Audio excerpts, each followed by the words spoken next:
podium. It must be official.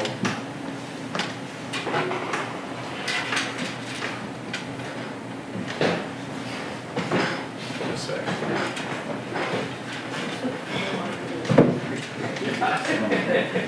There's certain ceremonial things that have to be carried out. One is the holding of the sign. That's it. All right, so most of you guys were here for Stephen Miller's excellent talk. What a fun time we had. We sang Stand By Me. Not many people do that at a philosophy gathering. Now it's time for John Kaag. John Kaag got his PhD from the University of Oregon some years ago. I don't have to say how many. And was also Doug Anderson's student as an undergraduate at Pennsylvania State University. And a master's. Oh, you did your MA there. So John's and Doug's relationship goes well back into the history of the early 21st century, if not even perhaps into the 20th. And that said, John has since distinguished himself as a philosophical writer of quite a lot of note, more note than most philosophical writers ever could hope to have. And I think we're all pleased and proud with John's popular writing as well as his serious academic writing. He is associate professor of philosophy, full professor. He is now a full professor of philosophy at the University of Massachusetts Lowell. How long? 3 years. Oh my gosh, 3 years since he became full professor. I haven't been keeping up with the way I should. The University of Massachusetts Lowell is where John teaches, and I think that you're in for a treat because not only does he really know Doug awfully well, there are props. There are props. And so, make John Kaag feel welcome.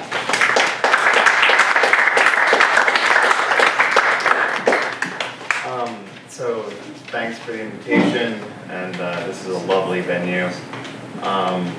The title of the paper was Cabin Philosophy, but now it's going to be The Cabin and the Cup. And the first half of the paper is going to be about wildness, and the second half is going to be about teaching, which I take to be when I'm asked to talk about Doug's work, his primary work, I think, is teaching. So, but first a preparatory remark. So, Doug and I don't hug, not usually, and we are really shitty at goodbyes. It's like we are constitutionally averse to public displays of affection. I have known him for 20 years, more than half of my life. He is one of the few true friends I have. When my own father died, I didn't cry, but when Doug dies, I will definitely cry. That's a preparatory remark. I grew up in central Pennsylvania and, as a kid, rarely escaped. I think my mother was scared that if I left, I might never come back. But in my senior year of high school, she let me take a trip with my Latin teacher. We went to Boston for a Latin convention, a sort of nerd convention, really. It seemed harmless enough, I guess, and I was 16. It was time to travel a little. "Just mind your P's and Q's, John," she said, which was her way of saying, "Don't get turned around too badly." Before we reached Boston, I asked my teacher, Mr. Eames, to take a detour. I wanted to see Walden. He dropped me off in the parking lot in front of the pond. He'd be back in 20 minutes. On the edge of the parking lot is a cabin which looks exactly like what I thought a Thoreauvian domicile should look like. It looked like it had been there for 1,000 years. Clean, sturdy, freshly painted, A-framed, 10 by 14. Its roof was close cropped and sharp and straight-edged. It really was immaculate and airtight.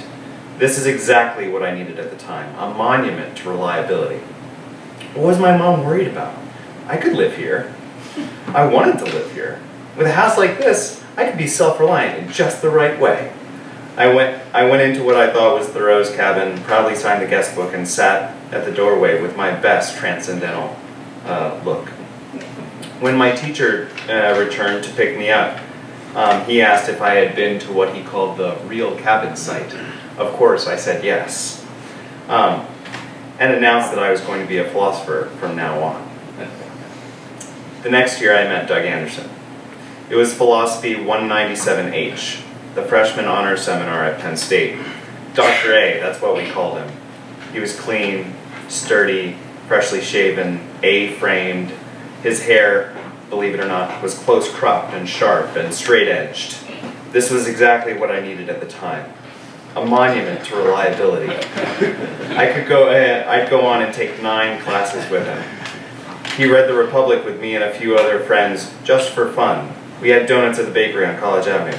I hijacked his running routine and met him at 6:30 almost every morning for 2 years. I never met a man who was this reliable, this stable. If this was a philosopher, what was my mom worried about? At the end of my junior year, I took her to meet Dr. A, just to reassure that my choice to go into philosophy was not the choice to become a freak. As we left his office, she made 2 short remarks. "John, I'm glad you met somebody like that. He seems so normal." As I've grown older, I've learned something about Dr. A and Thoreau's cabin. Thoreau's cabin was never really clean-cut or freshly painted or immaculate. At first, it was owned by James Collins, an Irish railroad worker moving up the line. I think about Collins as a poor kid from New England who found himself on the railroad tracks but could have just as easily been found working in a tannery or getting drunk and high in the woods. Thoreau bought his famous house from Collins for $4.25. He bleached the boards and reassembled the shanty. The cabin, like its owners, were born of the woods. That's what Thoreau's cabin really was, a shanty of the woods, just sturdy enough to provide temporary shelter in the Thoreauvian sense of the word. A bit of cover for a misfit or a madman. So much for my fucking P's and Q's. When Thoreau moved out, the cabin stood abandoned for several years. It was then bought by a farmer who moved the boards to Estabrook Woods, where Thoreau would go walking in the 1850s. The farmer rearranged the boards as a pigsty, the temporary residence for more wild things. 10 years later, the farmer disassembled the pigsty and used the wood to build a small cabin in the back field. The farmer had a son who was very different, who wasn't at all normal, and who needed a home for his wildness. So Dr. A's hair grew out. He became, to me, Anderson, and then Doug, and then Moose. A wild metamorphosis, or just the return to reality. Both, I guess. Yes, Thoreau said that in wildness is the preservation of the world, but the trick, as I've learned it from Moose, is to dwell with wildness without killing it and without killing yourself. It's easier said than done. Most of adult life is perfectly tailored to destroy what is most elemental and most sacred about the human creature. But to go too far, go to the very top of Katahdin as Thoreau did, and he discovered that it is easy to go right off the edge. Living in this middle world, the place where the wild apples grow, this is the direction where Doug repeatedly pointed countless students. My ex-wife was one of Doug's best undergraduate students. Actually, much better than me, better than anyone else I knew. She would often say that Dr. A, quote, led without leading, pointed without pointing, said things without saying anything at all. This is not to talk in riddles. It is really what a truly great teacher is meant to do. To ask us to repeatedly open our eyes, to notice, in the words of John J. McDermott, every slight sensorial nuance in the most unpredictable place. Here are some unpredictable places.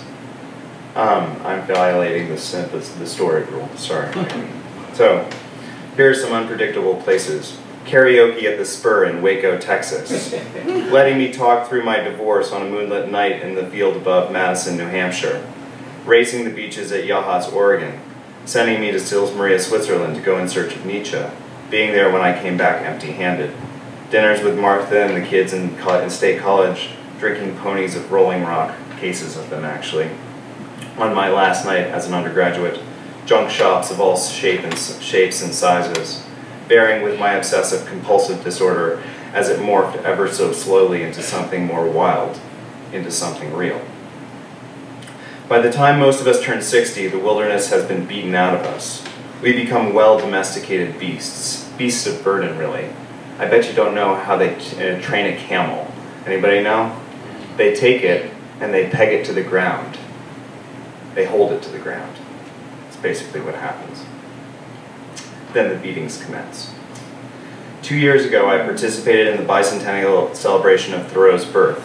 Doug wasn't there. I expect that it wasn't wild enough for him. Not even close. As the festivities in honor of Thoreau commenced in July, the dutiful beasts, the well-trained scholars that we were, filed into what is called the birthing room on the second floor of Thoreau's farm on Virginia Road at the outskirts of Concord. This is where a new species of American thinker was supposed to be born. We paid our solemn respects in this quiet, well-ordered bedroom, low-ceilinged, painted in a soft green, adorned with comforting family portraits. This is a place that invites silent meditation.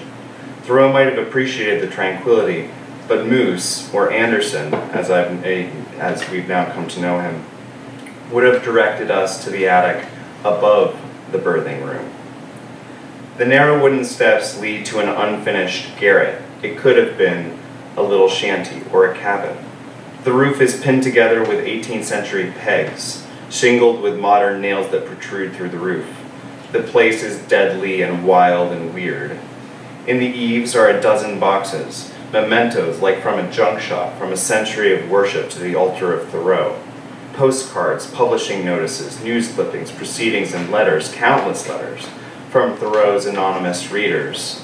Interactions with Thoreau that have life and death meaning. A woman from Cincinnati in 1947 writes a thank you note to Thoreau's spirit. She writes, "Walden saved my life."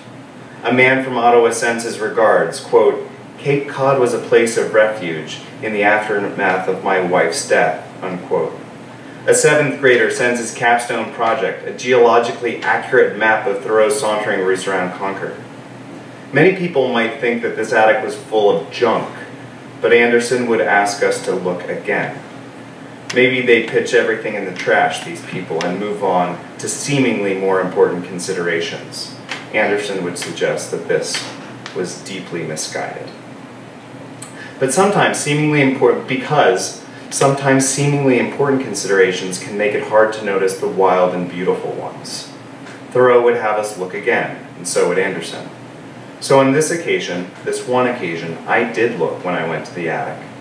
Next to the map, wedged in all this junk, were 22 mimeographed pages. On the top of the yellow packet were the words, "Commemoration of the 100th anniversary of the death of Henry David Thoreau." This would have been the morning of May 11th, 1962. A group had assembled at Dunbarton Oaks in Washington, D.C. to remember Thoreau. One of the honored guests was an 88-year-old Robert Frost. The poet was exactly twice as old as Thoreau would have been when he died. Frost would die 9 months later, but not before he delivered his final tribute. It is, to my knowledge, unpublished. Doug sometimes sends us, his friends, unpublishables. But I would say to Doug that many of the rarest things in life, according to Thoreau, and even according to him, are never fully documented. At some point, a person had transcribed this event, perhaps in the hopes that the afternoon would not be completely lost. And Frost begins, quote, "One of the greatest books we have in America, and it will always be, is Walden. Whenever I am weary of considerations," there's a line in my poetry somewhere like that. "When I am weary of my considerations and I can stand it no longer, I will always say," Frost says, "me for the woods." Somebody says I talk woods too much. The words woods means mad, you know. That's it. I want to go wild in the woods. I've been telling this story, this is still Frost. I've been telling this story a long time. The first poem in my book is a wish for wilderness where I can really get lost. I never get lost. Daniel Boone said he was never lost, that he had been bewildered. But I have not even been bewildered. I want to be where I can be bewildered, lost, not to be able to find my way home. This is wilderness. And according to the unpublished manuscript, the crowd went wild. Anderson has taught me to applaud at this very moment and pray that wilderness is never fully lost. So that's wildness. Now, this is teaching. That has a problem. Several years ago, I wrote a jaded little article about a library. Ostensibly, it was about the last written words of the 19th century Harvard philosopher Josiah Royce and how they ended up in a broom closet in Robin's library in Emerson Hall, where the Harvard philosophy department calls home. But really, it was about the state, more accurately, the shambles of the library. How the treasures of classical American philosophy were just lying about, vulnerable and forgotten. And of course, following Anderson, I took this as a horrible affront to an intellectual tradition that had long served as an existential guide for wayward spirits. Not long after the jaded little article was published, a new and highly competent librarian was hired to oversee Robins. And this librarian, Eric, made some changes. Royce's words were framed and hung. Locks were purchased and installed. Materials were shuttled off to Houghton, the archive at Harvard, and catalogs were assembled. I was pleased and for 2 short minutes entertained the possibility that the article was behind this transformation. Of course, this was equally part stupid and arrogant. Large universities, Anderson has learned, work in mysterious ways, and the plan to save the contents of Robins were probably in the offing for decades. And the contents really are worth saving, especially what remains one of the strangest and most meaningful philosophical artifacts, the loving cup. At one point, it was tucked on the top of a bookcase in the back of Robins, 10 inches tall, cast in pewter, the perfect drinking chalice for a Harvard undergraduate. The engraving on the cup has faded, but is still quite legible. It says, "To Professor William James, with reverence and admiration from his last class in philosophy, Harvard University, January 22nd, 1907. On this winter evening, William James, who was then widely regarded as the founder of American pragmatism, gave his last lecture as a professor to a packed hall at Emerson. Over the previous 3 decades, James had successfully lived up to the challenge first posed in 1838 by Emerson's American scholar to create a genuinely novel American philosophy. The class was Philosophy D, by many standards the most popular course that has ever been taught at the university. And it was popular for good reason. James' pragmatism insisted that philosophy could still have life and death significance. Philosophy D addressed an array of existentially loaded topics, the kinds that most academics assiduously avoid: truth, God, creativity, evil, suffering, death, and the meaning of life. This was not some dry PowerPoint presentation of truth table exercises. The man of genius, Emerson tells us, inspires us with boundless confidence in our own powers. This is what James, and later I've learned Anderson, aims to do in lecturing and writing philosophy, to encourage his students to wrestle with life's most difficult questions, and to do so bravely on their own terms. This didn't mean that students were just left to fend for themselves. Far from it. If you were going out to the wild, you need a bit of protection. James was unusually close to his pupils, like having donuts on College Avenue, and one of the very few professors who entertained questions from the floor when he lectured. James's students loved him for it. Gertrude Stein, who James once called his most brilliant female student, recounted her teacher's attentive care. Stein had to sit for James's examination and found herself completely uninterested in doing so. So Stein didn't. Instead, at the top of her exam, she wrote, "Dear Professor James, I am so sorry, but really I do not feel a bit like an examination paper in philosophy today." And then she got up and walked out. The next day, James posted his student a short notice. "Dear Miss Stein, I understand perfectly how you feel. I often feel that way myself." And then he gave her the highest mark in the class. Just to give you a sense, I was not the best student at Penn State. Sometimes I didn't even turn in my final papers. I just got the grades. That's trust. James was not in the business of producing devoted acolytes or reproducing particular ideologies or interpretations, but rather inspiring individuals to exercise their minds and wills in all sorts of unconventional ways. This, among other things, according to James, was what the humanities at their best should aim to do. But he worried that that disciplines like philosophy wouldn't live up to this potential, not even close. In 1903, he wrote an essay in Harvard Monthly called The PhD Octopus, a satirical but disturbingly prescient take on the future of higher education. He prophesied that our universities would be partitioned by the professional cliques of departments and defined by the hyper-specialization that only a cliquish culture can beget. Teachers, the kinds that might entertain meaningful questions, would be placed by professors, experts in the art of professing ever more rarefied jargon. And loving cups would be replaced by peer-reviewed journals. If you take a careful look at the loving cup, you'll notice that the students of Philosophy D commissioned another line of inscription beneath the dedication, one of the few complete fragments from the ancient Greek philosopher Pythagoras. Man is the measure of all things. James had a long and what I take to be ambivalent relationship with this fragment. Most scholars take Pythagoras for advocating for a type of skeptical relativism, that each of us have access only to our own perceptions, and therefore truth and reality is in the eye of the beholder. The correlate usually follows. There is no objective or absolute truth. James, along with his philosophical colleague, F.C.S. Schiller, had certain sympathies with this position. There is, for the pragmatist, no such thing as a view from nowhere, some elevated position from which to evaluate truth claims.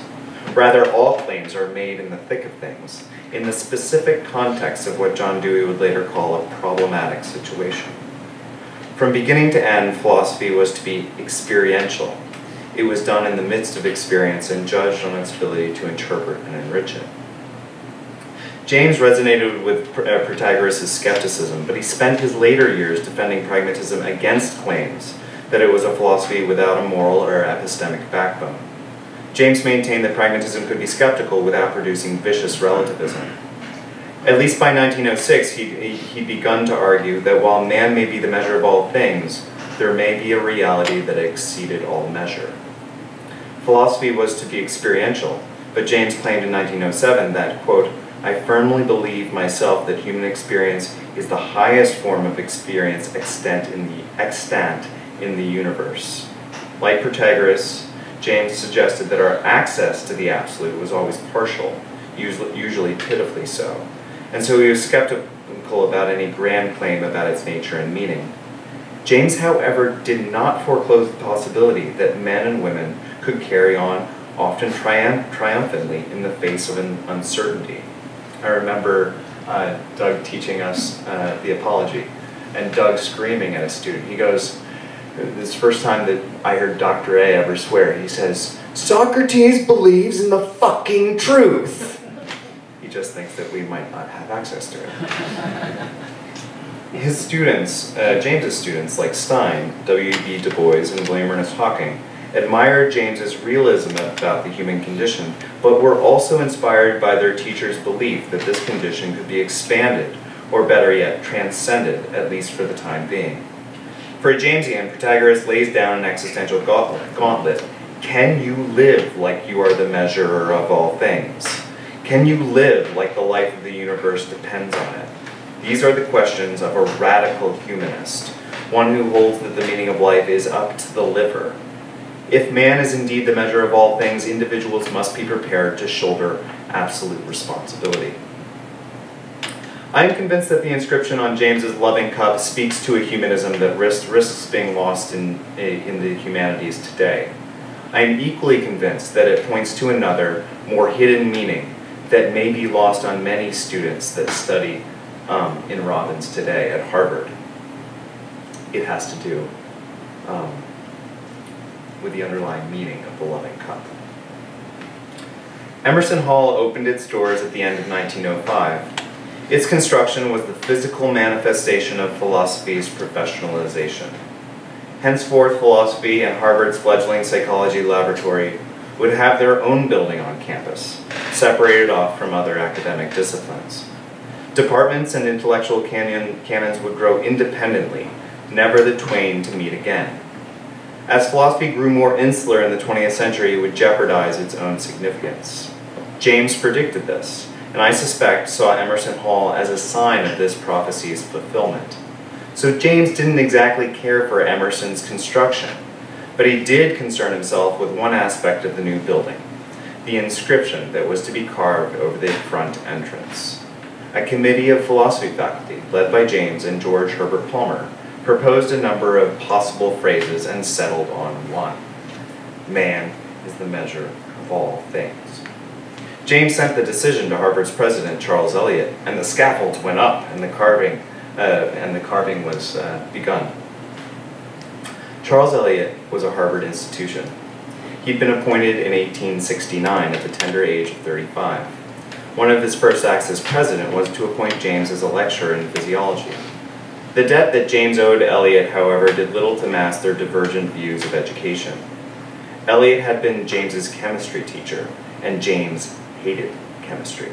It was boring and practical in all the wrong ways, instrumental, formulaic, tedious. Sort of like many of the administrators who come to dominate higher education in the late 19th century, 20th century, and 21st century. Eliot was one of them. He was a businessman and a bureaucrat, a relatively nice one, a surprisingly progressive one, but still a bureaucrat. He oversaw the transformation of Harvard from a small college to a national university to a world-famous research institution. He made Harvard into a financial behemoth and frequently played with the idea of purchasing the little school down the street called the Massachusetts Institute of Technology. James admitted that Eliot's economic powers were first-rate, that's his words, but complained that the president, quote, had great personal defects, tactlessness, meddlesomeness, the disposition to cherish petty grudges, unquote. To a man like Eliot, James's forays into a variety of academic fields, biology, philosophy, religion, psychology, must have seemed highly inefficient. The existential fervor that James brought to his classroom probably struck Eliot as extravagant or simply useless. So when Eliot received the recommendation from the inscription committee, he did what any administrator would do. He ignored it. Instead of broadcasting the controversial humanism of Pythagoras, Emerson Hall would be graced with a question from the Book of Psalms. What is man that thou art mindful of him? This was an echo from Harvard's strict Calvinist past, the same Calvinist past that made Doug Anderson tell his grandmother, "I'm not going to Harvard." Perhaps this was a reminder, Eliot's reminder, to the philosophy department not to get too uppity. Calvin explains that what we should glean from this particular passage from the Bible. And it's not that human beings are the measure of all things. On the contrary, Calvin writes, quote, "My readers, however, must be careful to mark the design of the psalmist. It is indeed a wonderful thing that the Creator of heaven, whose glory is so surpassingly great, has to ravish us with the highest admiration, condescends so far as graciously to take upon him the care of the human race. We see that miserable men, in moving upon the earth, are mingled with the vilest creatures, and therefore God, with very good reason, might despise them and reckon them of no account if they were to stand upon the consideration of his own greatness or dignity. The prophet implies that God's wonderful goodness is displayed the more brightly in so glorious a Creator, whose majesty shines resplendently in the heavens and graciously condescends to adorn a creature so miserable and vile as man." Eliot was not a particularly devout man, but he, like his Calvinist predecessors, worshipped order. Salvation was not achieved through individual effort or intellect or force of will. Instead, it was a function of some impersonal design that had nothing to do with nobodies like us. The best that we could do is resign ourselves to the divine plan and to be grateful. The Loving Cup, presented a year after the facade of Emerson Hall was unveiled, was for James a consolation prize, I think, a very worthy one to be remembered.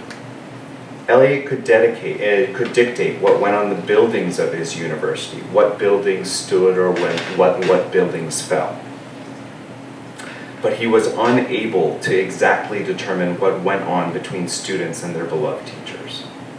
And that is, for teachers who remain committed to James's style of teaching, like Moose, like Anderson, like Dr.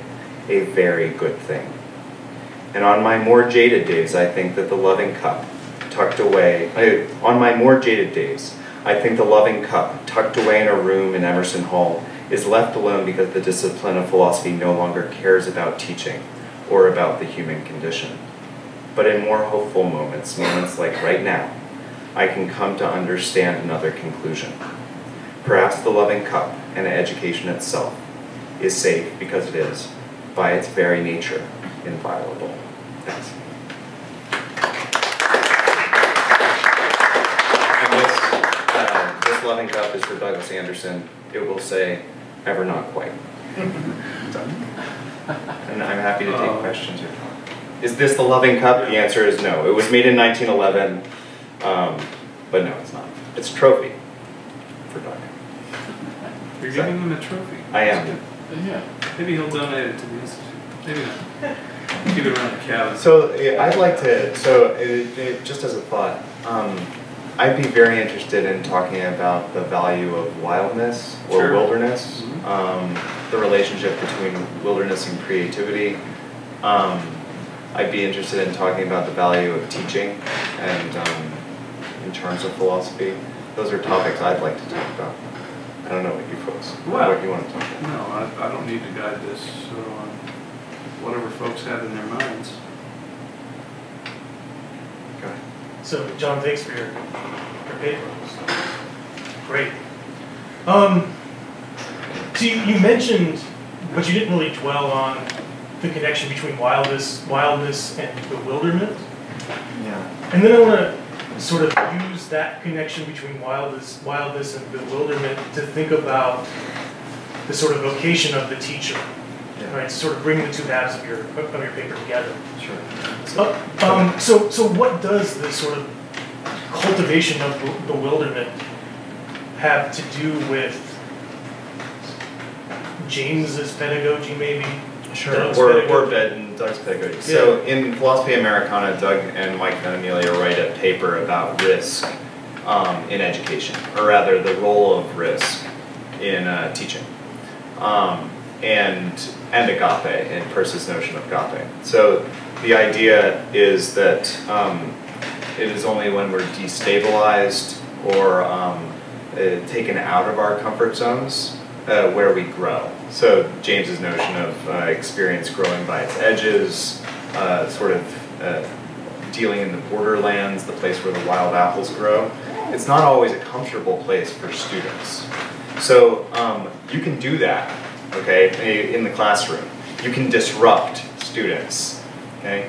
But both Anderson and John McDermott, who's Anderson screaming at us saying, Socrates believes in the fucking truth. Don't you believe in the fucking truth? Like, the implication being that. It could be disruptive, but it's irresponsible to disrupt a student without having that backside of care, lasting care. In other words, you can make a student feel bewildered, right? But it only becomes a process of growth when that student can feel comfortable enough to deal with the bewilderment, I think. And I think James is very good at this, where his most hard-hitting existential moments, such as, is life worth living? Well, it depends on the liver. He takes us down a sort of very negative road, but always has the back end of sort of hope or care. And I think that that's what Doug is sort of directing us to in that chapter. But I'd be interested to see if I got that chapter correct. Is it correct today? Certainly in the spirit a little bit right. I was interested in that bewildered, but that's Frost, right? That's Frost. That's pretty interesting. And it's interesting that it's not published. Because being bewildered is on the way to being lost. I don't know, has anybody been lost here? Yeah. It's existentially an interesting thing to actually not know where you are, to not know how to get back to where you came from. And you don't have to be in the wilderness, you could be in New York City and be lost. or if you sail, if you've been out and lose bearing in the winds or something. So the existential experience of being bewildered or lost in that sense really puts everything existentially on you as a learner.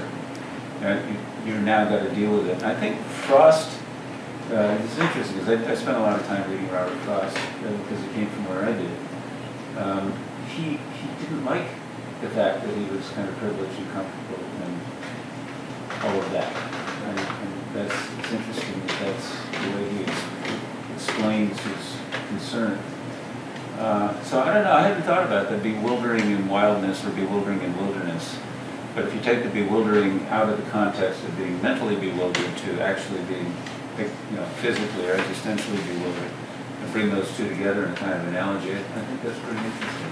I haven't thought about that prior to the way you just put it together, two together. It might also help to know, so when Ross says, he says, whenever I am weary of, he's talking to the audience, he says, whenever I am weary of considerations.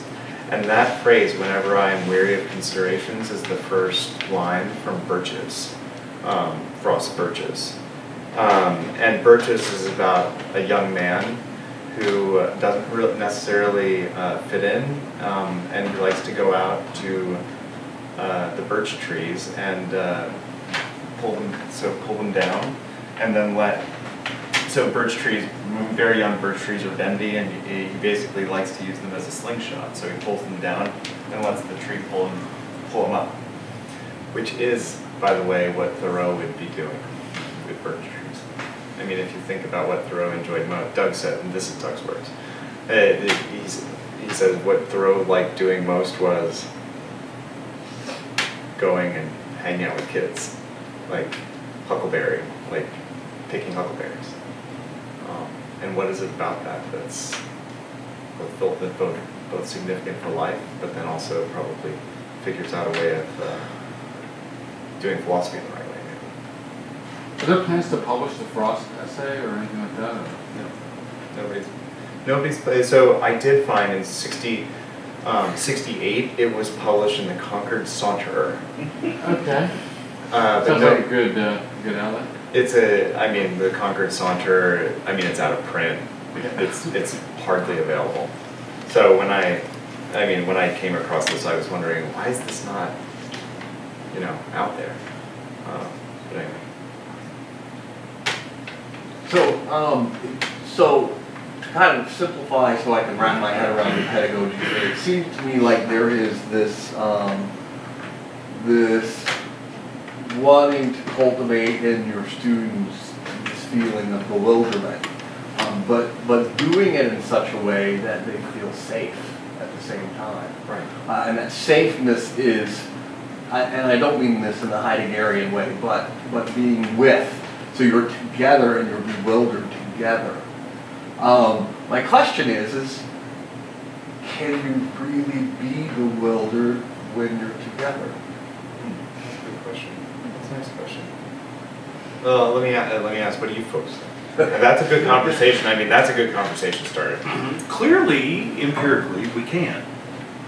You guys have been in a group, whether it's Lost in the Woods or wherever, this occurs. Yeah. It occurs that we're bewildered together. You're in a committee meeting and it's time to sorry to bring that up. You're in a committee meeting and everybody's being sincere and everybody's being honest and nobody knows what the best course forward is. It happens. So just empirically, John. But are you it occurs there together? I think so. I don't know. What do you think, John? Can we be bewildered together? I think that he describes it as not being able to find my way home. Yeah. And I think that isn't part of what home is the togetherness. Yeah. Two thoughts about that, one from Thoreau and the other from Socrates. Socrates is classically known as a bewilderer. He's a stingfish. He's a stinger. Sure. And he doesn't provide answers in any of those texts. His theory of forms, garbage, and all that, he gets taught out there. It's just nonsense. It's not what Socrates teaches. Right. Socrates teaches bewilderment, but it's not so much to make them bewildered as to discover that they are already bewildered. And that discovery then brings what you're saying, the kind of community that develops. And so the Thoreau element here is that Thoreau really didn't like wild wilderness. When he went to Katahdin, he was frightened. He was not Thoreau the romantic. Yeah. And so he talks about living the border life. I remember in Walden, shaking your head at you. A little bit. I mean, you know, he's appreciating Katahdin in its own way. Or he's segueing into the sublime or whatever. He didn't last a week in the Maine woods. Come on. He didn't last a week. He was not comfortable, let's put it that way. Yeah, that's right. He appreciated the discomfort, perhaps. Yes, but exactly. It's quite different than when he went with his brother John. Yeah. And his whole story of wildness is always a border. He doesn't ever want to get rid of civilization. He wants it to refuel, to regrow. And so I think that's the sense in which there's that wildness is not entirely wild, as I think maybe you're pointing out. You've got to recognize the wildness, but you also have to sustain a life in that context. And so then is the pedagogical goal to